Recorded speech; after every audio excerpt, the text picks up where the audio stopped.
Here with Marc Kulkin at the Resorts World Hilton Conrad. Everything in Las Vegas. Yeah.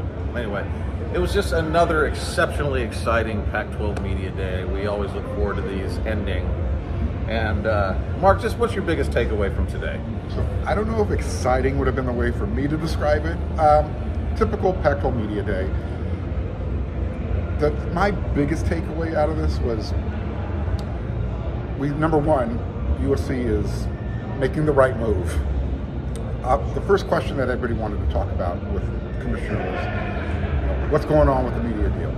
We're not here to talk about that. We're here to talk about football. So we're going to talk about USC football. Moving on. Everybody knows they're chasing USC. That's the takeaway. And if you had an opportunity to watch any of the players or coaches speak during the Pac-12 network streaming it, you'll pick up some of that, some of the answers you get from the other coaches. Yeah. There's definitely a vibe when you're around the USC players, and of course that stems from Lincoln Riley and Caleb Williams. That these guys are wired a little bit differently, especially Caleb as the player. And there just kind of is this vibe coming from the USC players and Lincoln Riley that, this is a program that plans on winning a championship or at least competing for one. And you have to win the Pac-12 championship first, obviously, but this is definitely a group of guys at USC right now, led by Lincoln Riley and his staff. That Lincoln also brought up the continuity of the staff has been a big deal. Huge. But it's just, these guys are serious. It's beyond the talent. We often talk about the roster upgrades and this and that. A lot of it is just this mentality that has been instilled in these guys and the amount of accountability and discipline, everything that revolves around that. And so it's it's an impressive contrast from 2 years ago. Oh, without a doubt. We can ask Lincoln Riley about recruiting and all that, and you getting this player and you getting that player. What they're looking for is an attitude. It's all about what happens in that locker room. The question was asked of, what made you decide to bring Mason Cobb? And it's the way that he approaches the game. And it's just not what you see on the field, but it's his mental approach to the game. If you were looking for somebody to replace Travis Dye's role in the locker room, that's Mason Cobb. He is going to be the guy to tell somebody, you suck. You're not doing what you should be doing. And that was something that Lincoln Riley was like, you know what? I didn't think about it that way. But that's a perfect analogy of one of Mason's greatest attributes that he's bringing to the team. You talked to Lincoln Riley about quarterback. Yeah. And what he looks for in a quarterback recruit. Yeah. What did he tell you? Well, I asked him if there was one trait. I started off by phrasing it this way. You have recruited and signed and had several quarterbacks play for you that are all different. Not one of those quarterbacks was alike. But is there one trait that you look for in these quarterbacks that they have to have? And his first reply was, doing one is a little bit challenging, but so we let him choose. We let him slide with giving us two traits. One was toughness. Yeah. And the other was it was not just one thing, but it was the toughness and it was the success that they have. Whether they played for a team that was extremely talented or not, if you are an elite quarterback, you find ways to win. And so those are the two things he was looking for. And I think we talk more about what he's looking for in the quarterback, but Marc did as well. Yeah. Basically, what he's looking for it's a leadership quality. If you can't be, as a quarterback of a team, you have to be the guy that everybody gets in line and follows behind. And that's pretty much the number one thing that Lincoln Riley is looking for. Can you lead a group of guys? Because as far as coaching, that'll take care of itself. But he wants, and I'm using finger quotes, he wants dudes. He wants guys that just have that attitude. And you might not win the game, but you can have a winning attitude. And that's what he's looking for.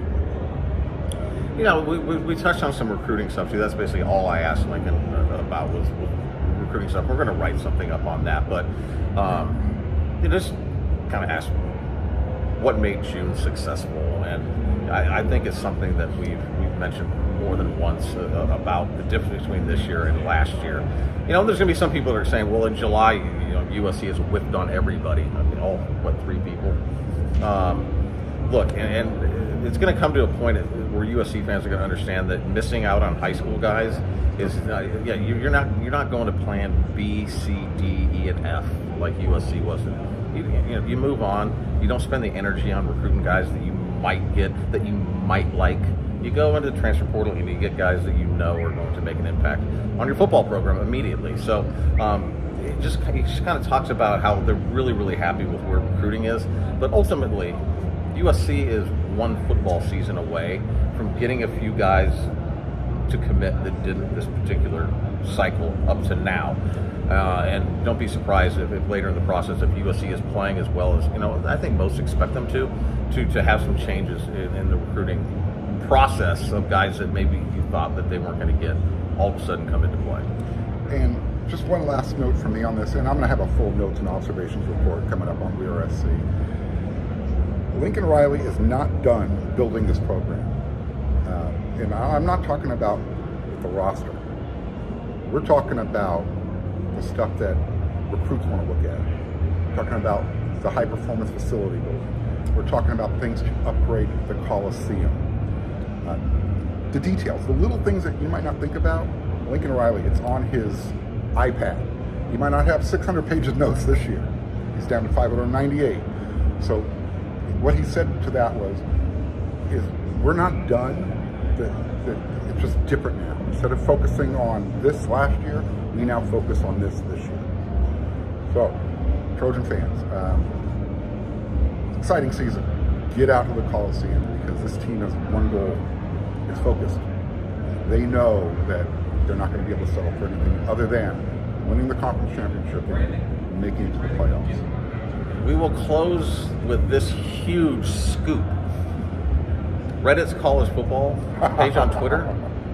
Well, Jake, who was part of a 6-man woman, I'm not quite sure what the dynamics of it. There's 6 of them with the college football Reddit Twitter page and message boards and all that kind of stuff. And apparently, Lincoln Riley, or somebody who was handling Lincoln Riley's Twitter page, had blocked Reddit.